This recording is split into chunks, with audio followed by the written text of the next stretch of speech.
Shalom à tous frères et sœurs et bienvenue sur Chauffard TV officiel, c'est le frère Bourgeois Ango. Seigneur, je te rends grâce, je te remercie. Merci Papa pour tout ce que tu fais.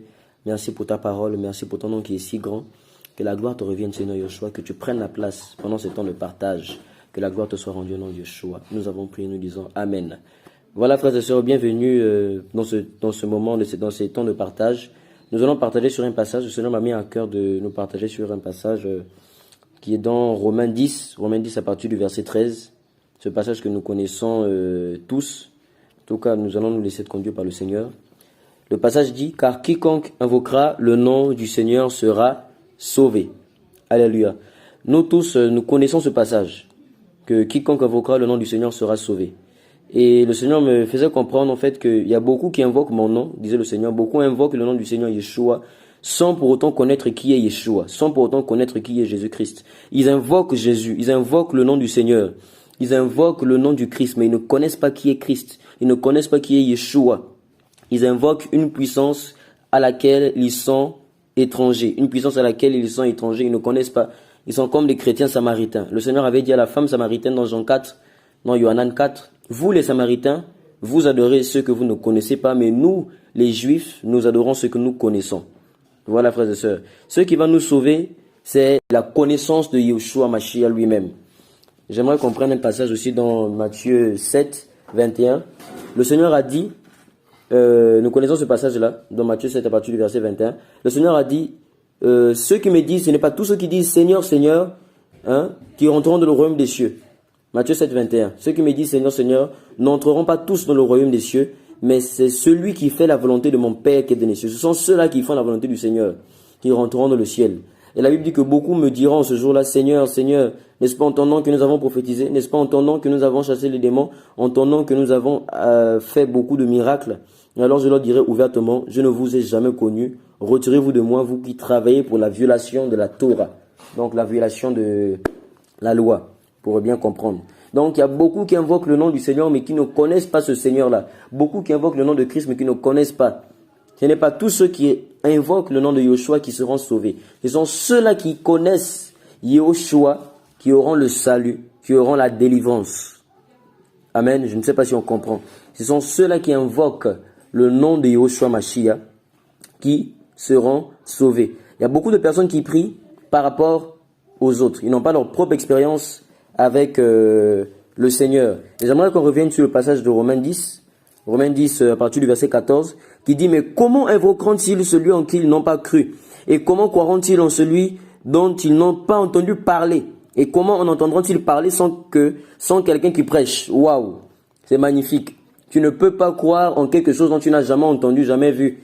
Tu ne peux pas tomber amoureux de quelqu'un que tu n'as jamais entendu parler, de quelqu'un que tu n'as jamais vu, de quelqu'un que tu ne vois pas, de quelqu'un avec quelqu'un avec qui tu n'as jamais parlé même. Il y a des gens qui tombent amoureux en entendant la voix de la personne. Il y a des gens qui tombent amoureux rien qu'on voit la personne de dos. Ils n'ont même pas vu le visage, en voyant le dos et il est tombé amoureux. Voilà. Donc la révélation de Yeshua, la révélation de Christ. Beaucoup n'ont pas cette révélation-là personnelle, cette communion personnelle avec le Créateur. Qui est Yeshua pour vous et moi? Qui est Christ pour toi? Beaucoup disent, Yeshua est mon époux, Yeshua est mon mari, Yeshua est mon Seigneur, Yeshua est mon Père, Jésus est mon Père, Jésus est mon meilleur ami. On le chante, Jésus est mon Seigneur. Bon, l'est-il vraiment de nos cœurs? Matthios, le livre de Matthios, ou encore Matithia, dans son vrai nom hébreu.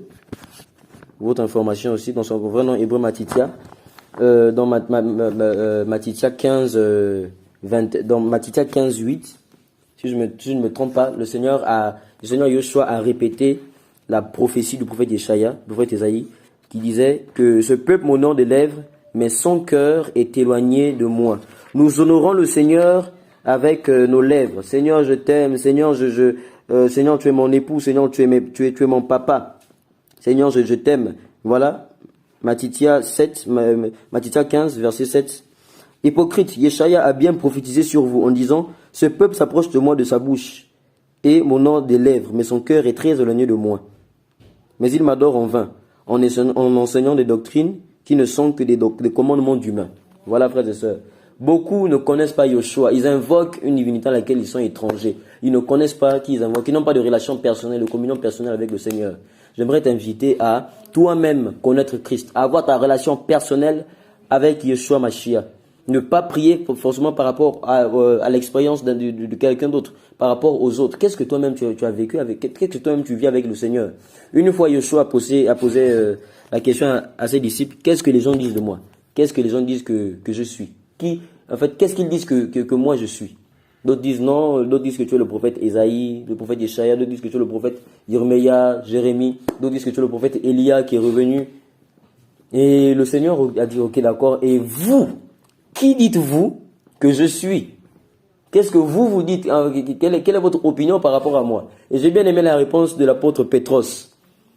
Tu es le Mashiach, le fils d'Élohim. Waouh! Et le Seigneur a été émerveillé.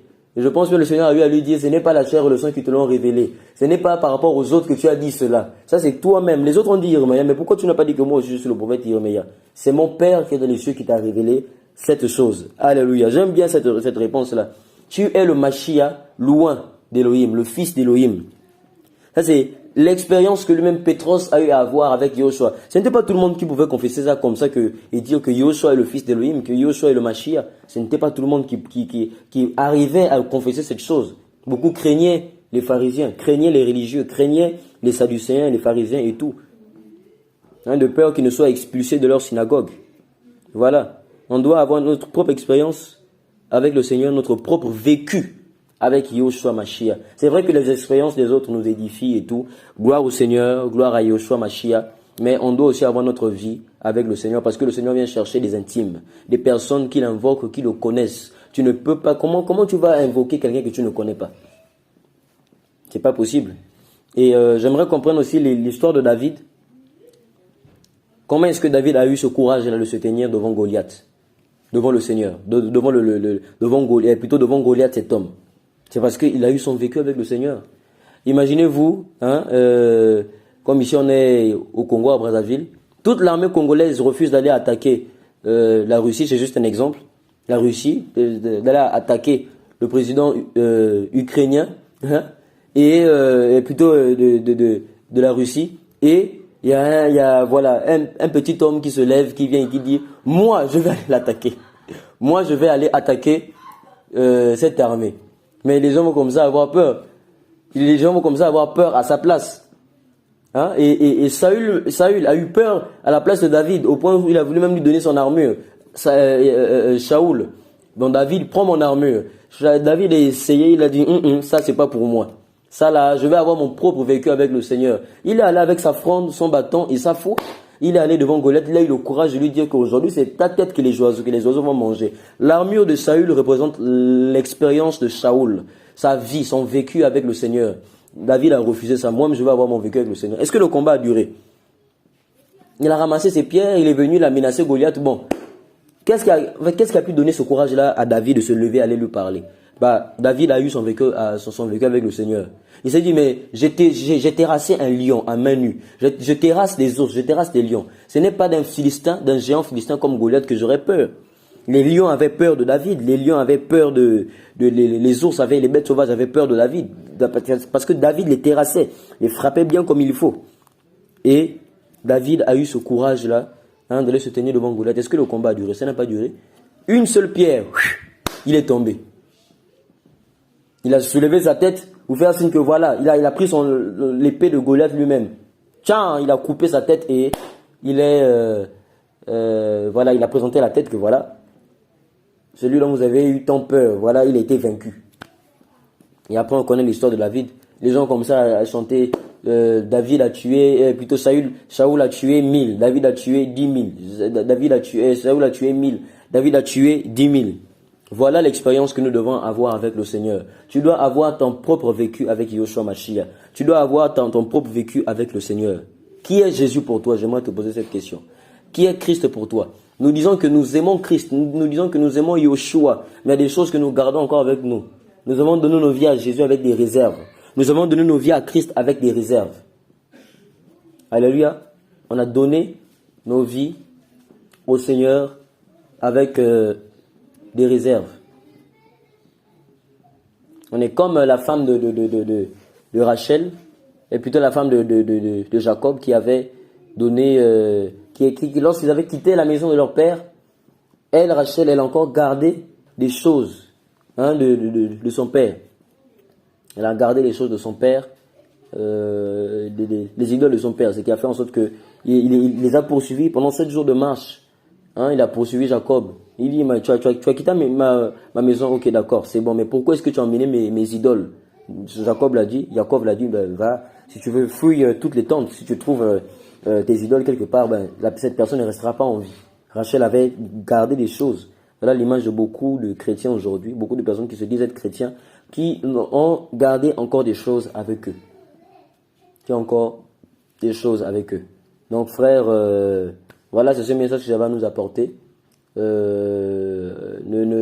Si nous disons avoir donné nos vies au Seigneur, on ne doit pas, comment dirais-je, il y a des choses, on doit tout donner à Christ, on doit tout donner à Jésus. On ne doit pas garder des choses en nous. Nous disons, Seigneur, Yeshua est mon Seigneur, Yeshua est mon amour, Yeshua est mon époux.